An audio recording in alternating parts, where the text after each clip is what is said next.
Há pouquíssimo tempo atrás, uma palavra que estava falando muito por aí é Great Resignation, a grande debandada. É quando as pessoas pediam demissão e não queriam mais trabalhar naquelas empresas. Mas as pessoas iam fazer o quê, né? Elas precisavam trabalhar em outro lugar. Então surgiu um outro conceito, que é quando as coisas começam a se reorganizar para ficar, então, do jeito que essas pessoas gostariam. E isso tem nome, Great Reshuffle. Alexandre, o que você entende disso e por que isso é importante para as empresas?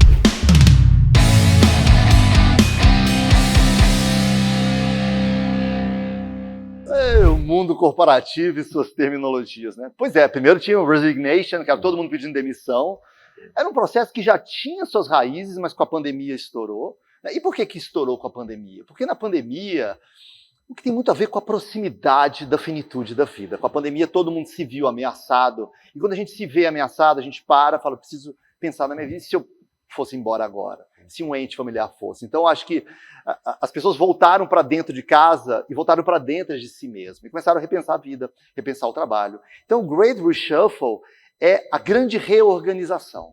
Lá fora tem até outros nomes que ficaram menos famosos, como os Reawakening, o grande despertar, um redespertar, né, o Reimagination, a nova reimaginação, que é como reimaginar as relações de trabalho. Ou, dito de outro modo, será que não tem um jeito melhor da gente estabelecer essas relações de trabalho? Né? E com o Great Resignation, muita gente pediu demissão de empregos até bons, às vezes, porque queriam repensar a vida e foram empreender, tirar ano sabático, trocaram de emprego, né, que eles achavam que tinham melhores condições. Mas o que é fundamental a gente entender, Marcelo, é que, embora isso não seja comum a todos os segmentos, mas, assim, pela primeira vez a gente está vendo uma mudança da balança de poder. Esse poder nessas relações de trabalho, né, empresa, profissional, sempre teve muito concentrado na mão das grandes corporações. E agora, talvez pela primeira vez na história, essa balança de poder começa a ficar mais equilibrada. O funcionário fala, não, eu não quero trabalhar numa grande empresa, eu não quero ter o seu crachá, porque é uma coisa nova. E as empresas começaram a enfrentar escassez de talentos. Não é todos os setores, não são todos os profissionais que têm esse privilégio, mas algumas empresas começaram a ver escassez de talento e falar, opa, precisamos fazer o reshuffle, precisamos reorganizar isso, porque caso contrário, a gente não vai conseguir reter nem atrair esses talentos que já não se enxergam mais no velho modelo. Porque as pessoas descobriram com a pandemia que elas podem trabalhar mais perto da família, que elas não precisam perder horas e horas da vida dela todo dia no trânsito, cheirando fumaça de óleo diesel, entendeu? Então isso fez... E também ficou mais tangível a finitude da vida com a pandemia, as pessoas começaram a repensar a vida. O que é importante para mim, de fato? Então, Great Reshuffle é, de certa forma, essa grande reorganização dessas relações de trabalho. Cara, esse tema é muito relevante justamente porque ele obriga as empresas a repensarem suas práticas, principalmente práticas de gestão de pessoas, de liderança. Mas eu me lembro de um acontecimento, eu estava ministrando um tempo atrás uma palestra para um grupo de líderes, e a gente falava muito sobre isso, sobre o quanto que as empresas têm que se reinventar em função do novo perfil dos talentos, da geração Z e tal. E no final, abrindo para perguntas e respostas, um dos líderes lá perguntou assim para mim, peraí, Marcelo, mas quer dizer então que a empresa ela é obrigada a se reinventar em função do que essa geração de agora quer? Enfim, em outras palavras, ele quis dizer assim, pô, tem muita gente mimimi, muita gente, né, que quer tudo, e o mundo empresarial ele tem um lado cruel. A empresa é obrigada a se reinventar? E essa discussão foi muito interessante, porque eu nem precisei responder muito, sempre tem alguém que vem e responde dando força e outro já com uma visão diferente. Mas em linhas gerais, o que nós chegamos à conclusão é o seguinte, não, nenhuma empresa é obrigada a se reinventar, porque no fundo, capital e trabalho, quem paga a conta é a empresa, então, se você quer trabalhar aqui, bem, se não quiser, beleza. Mas sabe o que vai acontecer? Vai acontecer que quem vai sobrar para essa empresa? Quem são os talentos que vão sobrar para essa empresa? Será que não corre o risco dessa empresa conseguir contratar apenas aquelas pessoas que não conseguem trabalhar em outros lugares e por isso elas decidiram, muito a contragosto, trabalhar com você?